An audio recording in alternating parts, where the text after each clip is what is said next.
रख हौसला वो मंजर भी आएगा, प्यासे को पास चलकर समंदर भी आएगा। तू थक हार कर ना बैठ, ए बोर्ड से लड़ने वाला है मुसाफिर, नंबर भी मिलेगा और मिलने का मजा भी आएगा।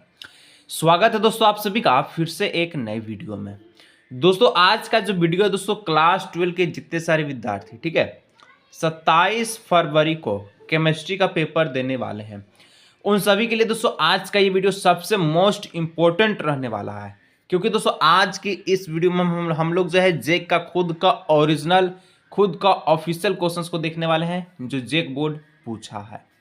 इसका कहने का मतलब दोस्तों हम लोग आज की इस वीडियो में केमिस्ट्री का ठीक है बोर्ड परीक्षा 2024 का प्रश्न पत्र को पूरी तरह से सॉल्व करने वाले हैं। इससे दोस्तों आपको पता भी चल जाएगा एग्जाम में क्वेश्चंस कैसा आएगा, साथ में दोस्तों यहां से अधिक क्वेश्चंस आपके बोर्ड परीक्षा में आएगा। क्योंकि आपको पता है कि जेक बोर्ड के द्वारा प्रीवियस ईयर से रिपीटेड क्वेश्चंस ज़्यादा से ज़्यादा आता है यानी कि पूछा जाता है। तो आप लोग बन रहे वीडियो पर, यहाँ से 100% क्वेश्चंस आएगा। चलिए वीडियो को शुरू करते हैं और आप लोग देखिए कि किस प्रकार का क्वेश्चन जेक बोर्ड पिछले बार 2024 में पूछा है, ठीक है। और इसी प्रकार का लेवल इस बार 2025 का रहने वाला है। तो यहाँ पर आप लोग देख सकते हैं इस प्रकार से भाग 1 मिलेगा जो कि आपका ठीक है पार्ट 1 मिलेगा मल्टीपल चॉइस क्वेश्चंस का आपका जो कि बहुविकल्पीय प्रश्न का, जिसमें आप लोग देख सकते हैं पहला प्रश्न जेक बोर्ड पूछा था। हो सकता है कि ये प्रश्न आपके 2025 के बोर्ड एग्जाम में आ जाए, इसलिए बोल रहे दोस्तों हर एक चीज को देखिए जो वीडियो के रूप में आपको दिया जा रहा है उसको देखिए समझिए। चलिए आज स्टार्ट करते हैं वीडियो को। आपसे क्या बोल रहा है, आपसे दोस्तों बोलता है कि which of the following is not a solid solution. यहाँ पर दोस्तों कहता है कि निम्न में से कौन ठीक है ठोस विलयन है, यानी कि सॉलिड सॉल्यूशन मतलब ठोस विलयन, ठीक है। तो देखिए यहाँ पर ऑप्शन से ब्रास, ब्रास का मतलब पित्तल होता है, ठीक है। ब्रोंज, ब्रोंज का मतलब कांसा होता है। हाइड्राट साल्ट जिसका मतलब जलयोदित लवण होता है। और इरेटेड ड्रिंक जिसका मतलब दोस्तों वैता पेय होता है, ठीक है। तो देखिए यहाँ पर सॉलिड सोल्यूशन कौन है, तो यहाँ पर आप लोग ड्रिंक को देख रहे हैं। ड्रिंक क्या है, तो एक सॉलिड सॉल्यूशन के रूप में आपको ठीक है सॉलिड सॉल्यूशन के रूप में नहीं है, ठीक है। ठोस विलयन नहीं है तो ये ड्रिंक क्या है, तो ये आपका लिक्विड है। ये ठोस विलयन है नहीं है, ठीक है, जिसको हम लोग श्राप बोलते हैं, ठीक है। ब्रास पित्तल क्या है, ठोस है। कांसा क्या है, ठोस है यानी ब्रॉन्ज। और ये आपका जलयोजित लवण, लवण क्या है, ये भी आपका ठोस है। तो इस प्रकार से जो यहाँ पर आप लोग क्वेश्चन पूछा था ठोस विलयन कौन नहीं है, तो वायुकृत पेय जिसको हम लोग शराब बोलते हैं, ठीक है। क्योंकि ये पेय है, पीने वाला चीज है, तो ये ठोस कहाँ से है, ये आपका लिक्विड है। आगे बढ़ते हैं नेक्स्ट क्वेश्चन 2 नंबर दोस्तों क्वेश्चन कहता है what is the molality of the solution form when 58.5 gram of NaCl is dissolve in 200 gram of water. Hindi में कहता है कि 58.5 ग्राम NaCl को 200 ग्राम जल में घोला जाए तो इस विलयन की मोलरता क्या होगी, मोलल्टा, ठीक है। एक आपका मोलारिटी होता है, एक आपका मोलारिटी होता है। तो दोनों का सूत्र आपको पता होना चाहिए और इससे दोस्तों एक क्वेश्चन एग्जाम में आपको देगा। तो मोलारिटी का सूत्र क्या होता है, मोलारिटी का सूत्र ये होता है कि जो द्रव्यमान दिया गया उसको हम लोग क्या करते हैं ऊपर लिखते हैं। 200 को हम लोग ऊपर लिख दीजिएगा, ठीक है। नीचे में आप लोग क्या लिखिएगा, तो NaCl, NaCl बोले तो आप सभी का ठीक है इसका हम लोगों को क्या पता होना चाहिए, NaCl का परमाणु द्रव्यमान जिसको हम लोग जो है एटॉमिक मास बोलते हैं। सोडियम का 23 होता है, क्लोरीन का कितना होता है आप लोगों को बताना है, ठीक है। तो क्लोरीन का आप सभी का होता है कितना, तो 35.5 यानी कि 35.5। इसको दोस्तों ऐड कीजिएगा तो यहाँ पर आएगा 58.5, ठीक क्या आएगा 58.5। और यहाँ जो 200 लिखा है ये क्या है, तो ग्राम ऑफ डिसॉल्व वाटर जो कि वॉल्यूम है, तो यहाँ पर नीचे जाएगा, ठीक है, ऊपर में नहीं होगा, ध्यान रखिएगा। तो यहाँ पर हम लोग सबसे पहले जो ग्राम दिया गया था आपका सोल्यूशन का उसको हम लोग ऊपर रखेंगे 58.5, ठीक है। NaCl का जो एटॉमिक मास निकाले उसको हम लोग नीचे रखेंगे 58.5। और जो 200 ग्राम यानी कि 2000 ग्राम ऑफ वाटर था, ठीक है, जो वॉल्यूम दिया गया था उसको हम लोग नीचे रखेंगे। काट छाट कीजिएगा तो ये आपका पूरी तरह से कंप्लीट कट जाएगा और यहाँ बचेगा 1/200 ग्राम, ठीक है। और इसका जो बिल्कुल सटीक जो आंसर निकलेगा वो आप सभी का निकलेगा 0.5, ठीक है, 0.5 आपका M निकल जाएगा इसका बिल्कुल सही टेक और सही आंसर, ठीक है। चलिए मोलरता इसका कितना निकल जाएगा 0.5 मोलरता मोलारिटी, ठीक है। इस प्रकार से दोस्तों यहाँ पर ऑप्शन नंबर 20 का जो है क्या हो गया, सही आंसर हो गया, ठीक है। ये आगे का है भाग गया जी। तो यहाँ पर क्या हो गया, option number B is the correct answer question number 2 का। चलिए आगे बढ़ते हैं दोस्तों, नेक्स्ट क्वेश्चन 3 नंबर का आता है which of the following is a colligative property. Colligative property कौन है? Relative lowering of the fluids pressure नहीं, डिक्रीज इन बॉइलिंग पॉइंट्स नहीं, क्योंकि डिक्रीज नहीं होता, इंक्रीज होता बॉइलिंग पॉइंट पे, डिक्रीज होता है फ्रीजिंग पॉइंट में। तो ये आपका क्या है? कोलिगेटिव प्रॉपर्टी है, ठीक है। ऑप्शन समझ सी हो जाएगा। जैसे कि हिंदी में कहता है निम्न में से कौन अनुसंख्या गुणधर्म है, तो हिमांक का अवनमन, ठीक है। क्वथनांक का अवनमन नहीं होता, उन्नयन होता, आप लोग याद रखिएगा, ठीक है। इस प्रकार से दोस्तों आप लोग क्वेश्चंस को देखिए किस प्रकार का बेहतरीन क्वेश्चंस पूछा गया, इसी प्रकार का क्वेश्चंस आपको पूछा जाएगा, टेंशन नहीं लेना है, ठीक है। 4 number, EMF of the cell दोस्तों with nickel and copper electrode will be. दोस्तों ईएमएफ ऑफ द सेल बताना है निकेल और कॉपर का, तो निकेल और कॉपर का आपको ईएमएफ ऑफ द सेल बताना है, तो हम लोग जिसको इनोट से दर्शा रहे हैं, ठीक है, ईएमएफ आपको बताना है। तो यहाँ पर क्या हो जाएगा, ये आपका 0.34 हो जाएगा, 0.34, और ये आपका माइनस कितना हो जाएगा, तो माइनस 0.25 वोल्ट, इस प्रकार से, ठीक है। अब दोस्तों देखिए 0.34 है, माइनस माइनस प्लस होगा 0.25, जब इसको ऐड कीजिए तो यह आएगा 0.59, ठीक है, जो कि आपका प्लस का होगा 0.59। ये आपका बिल्कुल सटीक आंसर हो जाएगा ईएमएफ ऑफ द सेल का, जो कि ऑप्शन नंबर बी में दिख रहा है। ऑप्शन नंबर बी इसका है सही answer, EMF of the cell. आगे दोस्तों बढ़ा जाए नेक्स्ट क्वेश्चन, यहाँ पर आप लोग बी नंबर को कहिए सही है, आगे बढ़िए। नेक्स्ट क्वेश्चन 5 नंबर कहता है which of the following statement is true regarding a primary cell, ठीक है। ठीक है, प्राइमरी सेल को लेकर दोस्तों कौन सा स्टेटमेंट यहाँ पर सही आपको बताना है। The electrode reaction can be reversed, क्या इलेक्ट्रॉन अभिक्रिया के विपरीत क्रिया किया जाता है? नहीं, बिल्कुल भी नहीं, ठीक है। फिर दोस्तों कहता है इट कैन बी चेंज, ये भी नहीं, बिल्कुल भी चेंज नहीं होता है, क्योंकि अनचेंज होता है। An example of a primary cell is the mercury cells, क्या आप लोग प्राइमरी सेल को, प्राथमिक सेल को, ठीक है, बैटरी को आप लोग मरकरी सेल के नाम से जान सकते हैं, मरकरी बैटरी के नाम से? जी हाँ बिल्कुल, तो यहाँ पे ऑप्शन में हो जाएगा बिल्कुल करेक्ट आंसर। यानी कि प्राथमिक बैटरी के बारे में कौन सा कथन सही है, तो प्राथमिक बैटरी का एक उदाहरण है मरकरी सेल, एग्जाम्पल है, ठीक है। चला जाएगा, बढ़ा जाए next question 6 number, chapter 3 chemical kinetics से क्वेश्चन है the unit of the rate constant from the, ठीक है, for the zero order reaction is. Zero order reactions का दोस्तों आपको बताना है, क्या बताना है, रेट कांस्टेंट क्या होगा, ठीक है। सबसे पहले मैं आपको बता देता हूँ एक और चीज जिससे आप लोग जीरो ऑर्डर का, फर्स्ट ऑर्डर का, सेकंड ऑर्डर का आप लोग निकाल सकते हैं, ठीक है। तो यहाँ पर आप लोग देखिए मोल में होता है आप सभी का 1 - n, ठीक है, मोल 1 - n, लीटर में होता है n-1, और सेक का क्या होता है आप सभी का इनवर्स हो जाता है, ठीक है। यदि दोस्तों आपका जीरो ऑर्डर पूछा जाए, यानी कि n इक्वल टू आपका जीरो है, तो जहां जहां n है वहां जीरो आप लोग बैठा दीजिए, और उस प्रकार से आपका इसका जो है rate constant of the unit का निकल जाएगा। तो मोल, ठीक है, मोल, मोल को हम लोग पूरा लिख देते हैं मोल, इस प्रकार से, ठीक है। 1 - n है, मतलब कि एक में से आपको क्या करना है, जीरो को घटाना है। एक में से जीरो गया, कितना बचेगा आप लोगों को बताइए, जल्दी बोलिए। एक में से जीरो गया तो एक ही ना बचेगा, तो एक को हम लोग लिखते नहीं है, छोड़ देते वैसे ही, ठीक है। लीटर, लीटर में दोस्तों जीरो में से एक गया, जीरो में से एक गया यानी कि -1, ठीक है, क्या हुआ -1। सेक इनवर्स का सेक इनवर्स इस प्रकार से लिख दीजिए, यानी कि इसका जो फाइनल जो आंसर निकलेगा मोल लीट इनवर्स सेक इनवर्स, जो कि जीरो ऑर्डर का रेट कांस्टेंट का यूनिट हो जाएगा, जो कि ऑप्शन समझ सी इसका हो जाएगा बिल्कुल सटीक और सही आंसर। अब आप लोग बताइए, क्या बताइए कि जब फर्स्ट ऑर्डर का, ठीक है, फर्स्ट ऑर्डर रिएक्शन दिया गया है और आपको बताना है रेस्ट कंटेंट, उसका यूनिट क्या हो जाएगा, जल्दी से बताइए। नेक्स्ट यही आपको क्वेश्चंस हो सकता है पूछ दे, तो क्या कीजिएगा, तो जो अभी फॉर्मूला बताएं उस पर आप लोग n का वैल्यू लगा दीजिए, बाकी आपका फर्स्ट ऑर्डर का रिएक्शन निकल जाएगा, ठीक है। इनका ऑप्शन समझ चीज का हो जाएगा बिल्कुल सटीक आंसर। एक और चीज बात दोस्तों, आप लोग अगर बोर्ड एग्जाम 2025 में अच्छा तैयारी करना चाहते हैं दोस्तों, तो आप लोग के लिए सबसे पहले तो गेस्ट पेपर आ चुका है, आप लोग स्क्रीन पर फोटो देख लीजिए, ठीक है। गेस्ट पेपर में दोस्तों एमसीक्यू के साथ सब्जेक्टिव क्वेश्चंस आपको दिया जाएगा, जो कि आपको बोर्ड एग्जाम में 95% नंबर दिलाएगा। ऑल सब्जेक्ट हिंदी इंग्लिश दोनों मीडियम में। प्राइसिंग दोस्तों इसका क्या है, तो 99 रुपया है। साथ में दोस्तों बोर्ड एग्जाम 2025 को लेकर आप सभी का क्रेश कोर्स जो है क्लासेज स्टार्ट हो चुकी है, जिसका प्राइस है दोस्तों 399 रुपीज़। अगर दोस्तों मान चलिए आपको क्रेश कोर्स में ज्वाइन होना है, या फिर आपको दोस्तों 99 रुपये का गेस्ट पेपर बाई करना है, तो आप लोग क्या करना होगा, आप लोग को इस नंबर पर व्हाट्सअप करना है, ठीक है। व्हाट्सअप कीजिएगा, अगर आपको गेस्ट पेपर चाहिए तो 99 रुपये पे करके गेस्ट पेपर आप लोग व्हाट्सअप पर ले लीजिएगा। या फिर दोस्तों आपको क्रेश कोर्स में ज्वाइन होना है ताकि आपको PCM, फिजिक्स, केमिस्ट्री, मैथ में अच्छा नंबर लाना है, तो आप लोग केस कोर्स में ज्वाइन हो सकते हैं। दोनों के लिए आप लोग इस नंबर पर जरूर से व्हाट्सअप कीजिएगा। चलिए आज की इस वीडियो को आगे बढ़ाते हैं, ठीक है। देखिए आपका पीसीएम में सबसे बेस्ट ऑप्शन है फिजिक्स, केमिस्ट्री, मैथ और बायोलॉजी के लिए, ठीक है। आगे बढ़ा जाए दोस्तों 7 नंबर क्वेश्चन।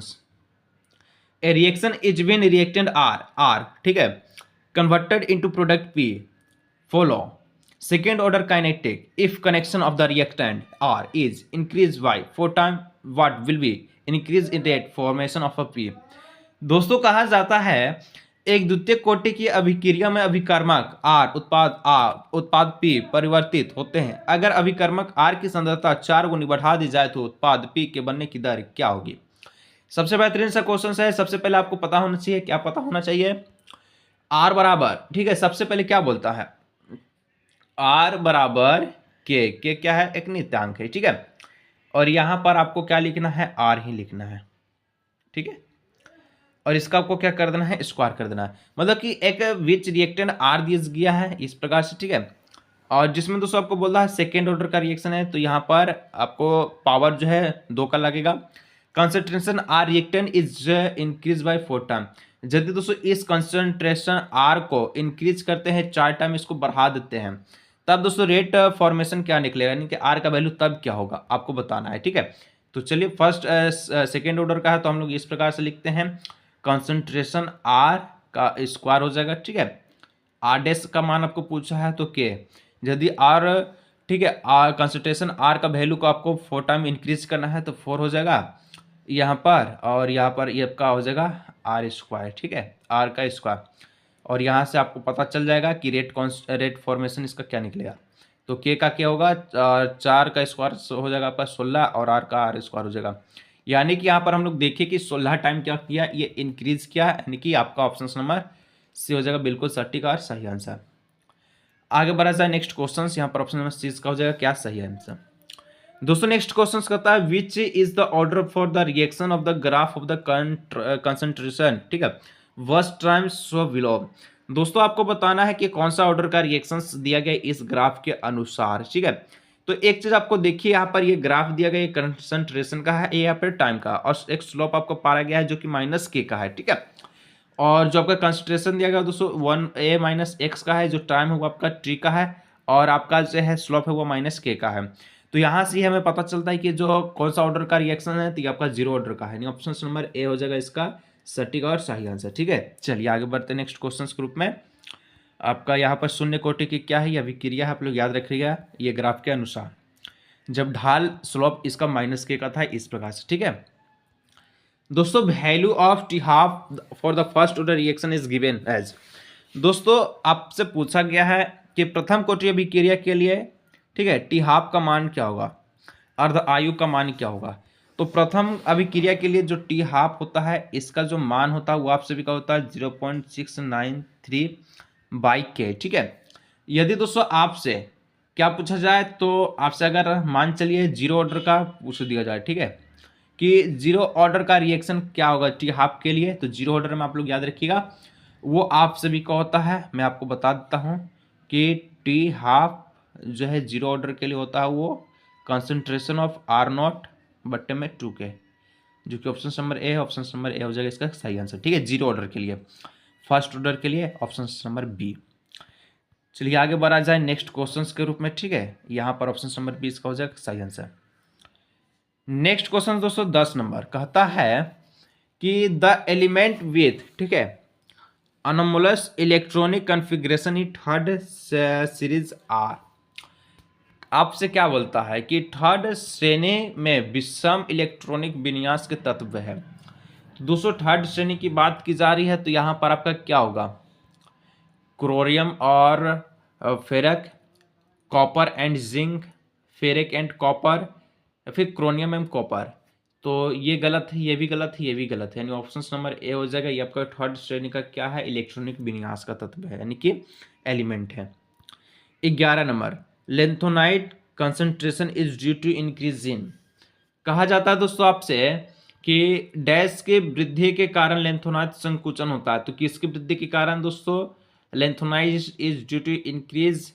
तो यहाँ पर आप लोगों को बताना है, वो आपसे लिखा है इफेक्टिव न्यूक्लियर चार्ज के कारण, यानी कि प्रभावी नाभिकीय आवेश के कारण क्या होता है, ये इंक्रीज होता है, ठीक है, लेंथोनाइट संकुचन।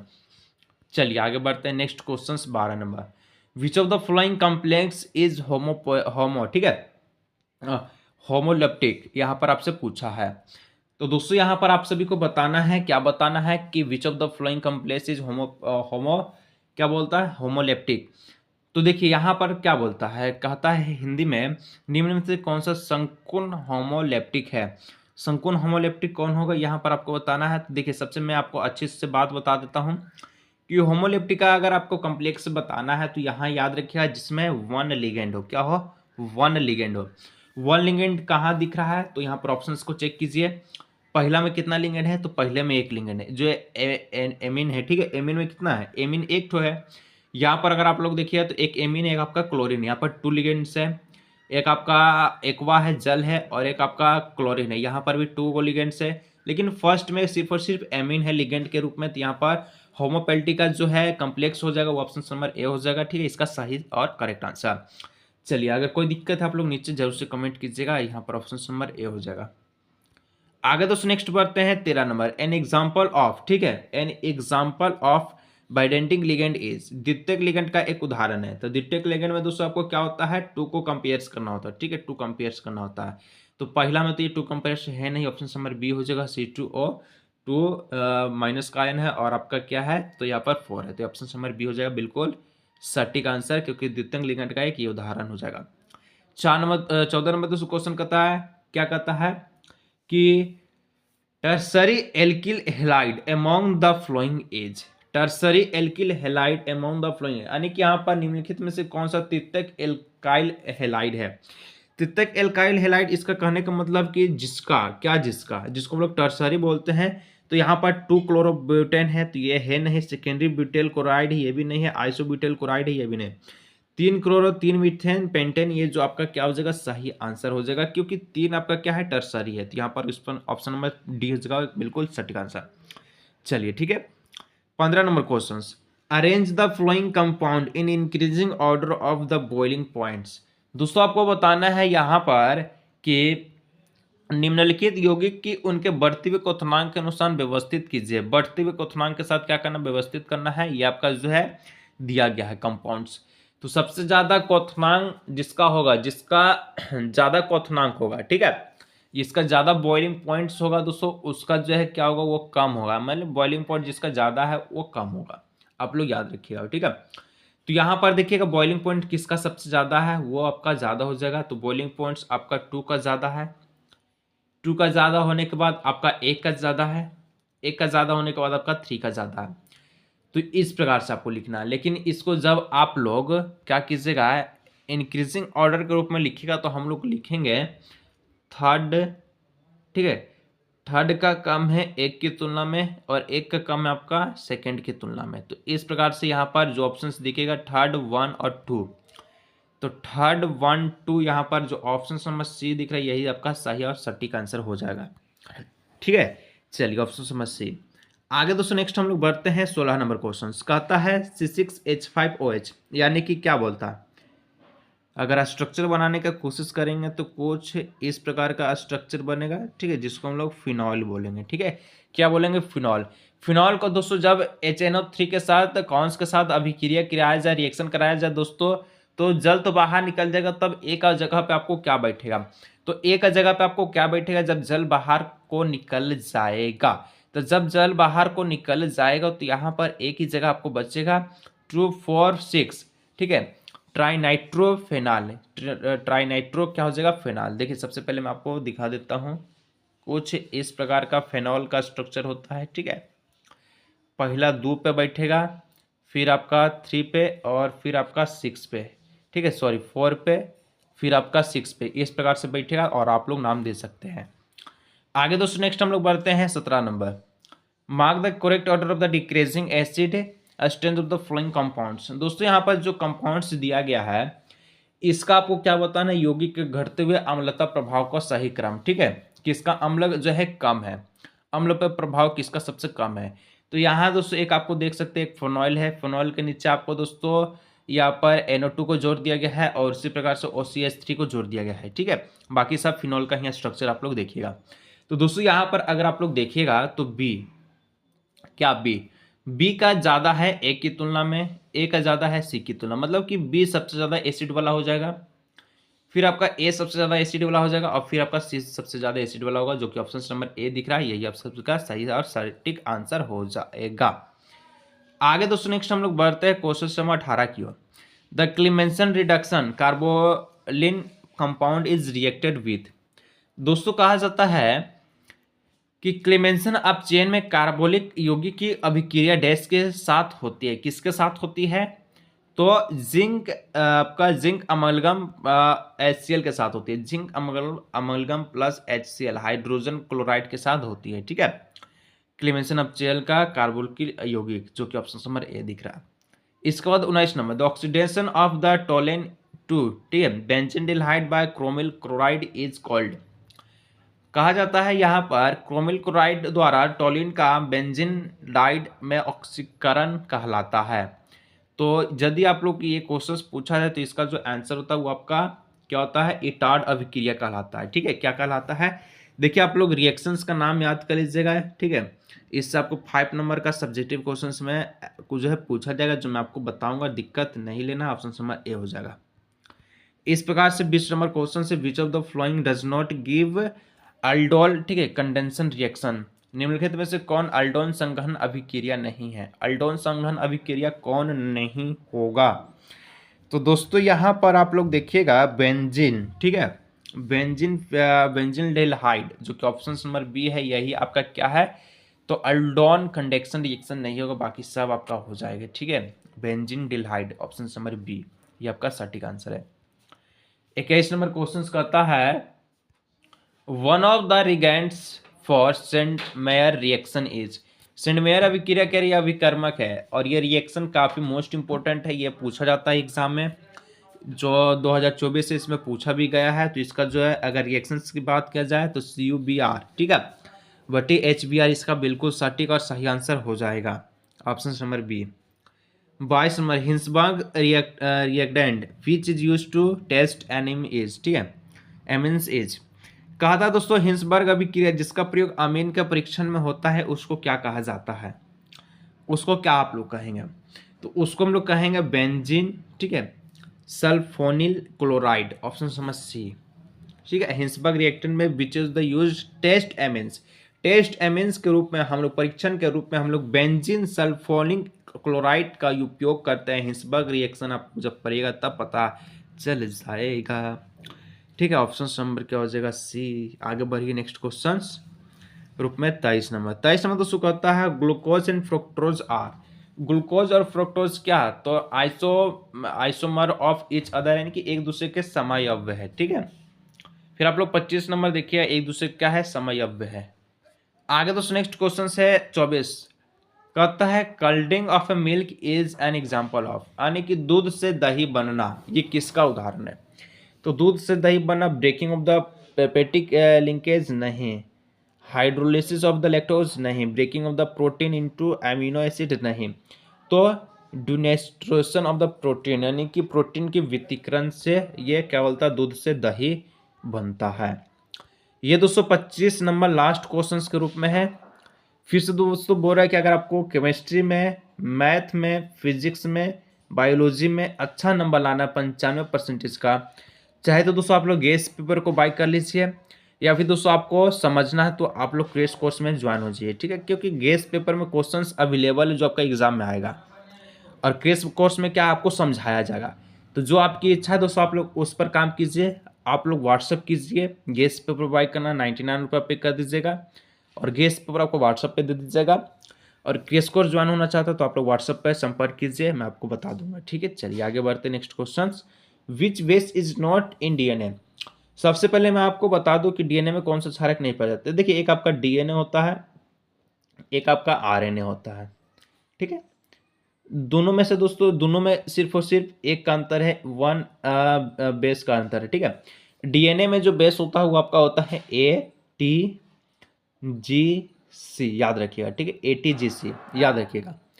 और दोस्तों RNA में जो होता है वो आपका AUGC, मतलब कि RNA में एक U पाया जाता है, U नाम का बेस, और डीएनए में एक टी नाम का बेस पाया जाता है। जो आरएनए में नहीं पाया जाता है वो डीएनए में पाया जाता है बस। तो यहाँ पर पूछा है कि डीएनए में कौन नहीं पाएगा, तो डीएनए में आपको देखिएगा यू नाम का एक क्या बेस नहीं पाया जाएगा, ठीक है। तो यहाँ पर ऑप्शन समझ हो जाएगा। वहीं पर आरएनए की बात की जाती है, आरएनए में कौन नहीं पाया जाएगा, तो आरएनए में टी नाम का बेस नहीं पाया जाएगा, ठीक है। इस प्रकार से दोस्तों आज का ये वीडियो को यही समाप्त करते हैं। इस प्रकार से ऑप्शन नंबर सी हो जाएगा इरेशन। और उसके बाद आप लोग देखिए सब्जेक्टिव क्वेश्चन जो इतना आप लोग देख रहे हैं ये सारा चीज़ दोस्तों आपको गेस्ट पेपर में दिया गया है। साथ में दोस्तों आपको जो क्लासेज होगी उसमें भी आपको दिया जाएगा। अगर आप लोग को ज्वाइन होना है दोस्तों तो आप लोग सिंपल से क्या कर सकते हैं, इस नंबर पर व्हाट्सअप कर सकते हैं और ज्वाइन हो सकते हैं, ठीक है। तो चलिए दोस्तों आज की वीडियो को ये रखते हैं, मिलते हैं किसी और भी नई वीडियो में।